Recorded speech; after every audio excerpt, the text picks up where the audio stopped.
It's just a little folding of the arms. Hey, this is Pastor Pete with Northwest Church, and this is Things My Father Taught Me. My dad used to say it's just a little folding of the arms because he was referring to a specific scripture.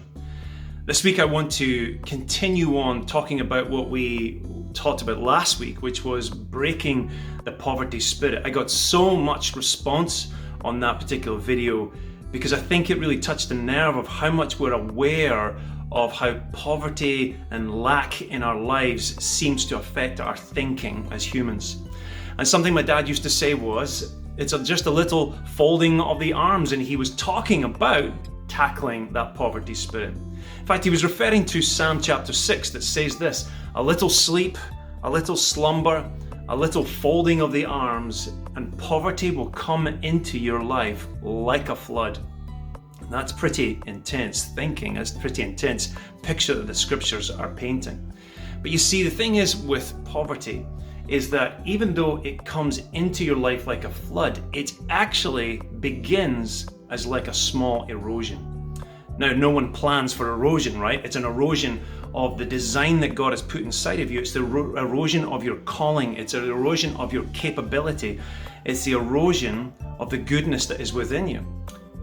I remember years ago watching a document, it was maybe a news event about a bunch of houses on the southeast coast of England. And the ocean had actually eroded away the coast, so much so that the houses were now starting to teeter on the edge of the cliff. Now, it's quite interesting because people were watching these houses fall into the ocean, but I'm sure the homeowner wasn't excited about that, and they weren't thrilled by that event. But what really struck me was nobody planned for that house to fall into the sea. No one decides, I think I'll build a house, hopefully it won't fall into the sea, maybe I might get 5 or 10 years out of this. No, people build things in the hope that they'll last for a long time, not thinking through that erosion eventually starts to take away the land that you have been built on.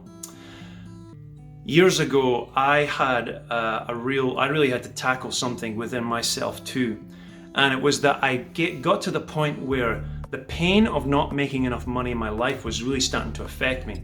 I knew that I was newly married. I knew that I wanted to have a home because I knew that I wanted to also be able to have children in this home that I was building. But I got frustrated because I didn't know how to make enough money. I was a young pastor not making lots of money. And so there was a gentleman in my church who's actually very successful in business. And one day I went up to him and I said, could you teach me how to actually make money, how to actually get some wealth in my life? And he said, why haven't you spoken to me about this before now? And it really struck me. And it's not because I didn't know I wasn't making money before. It wasn't because I didn't feel pain before.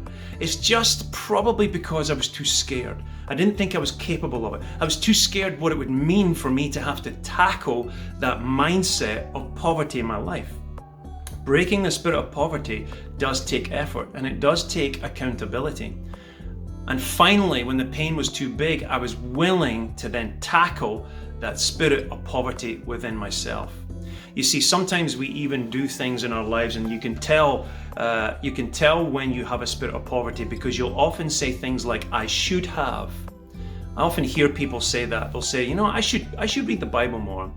I should go to small group at church more. I should stop watching TV. I should exercise more. Those shoulds are often a sign of a little folding of the arms, as my father used to say.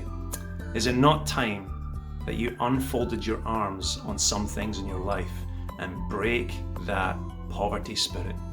We love you guys.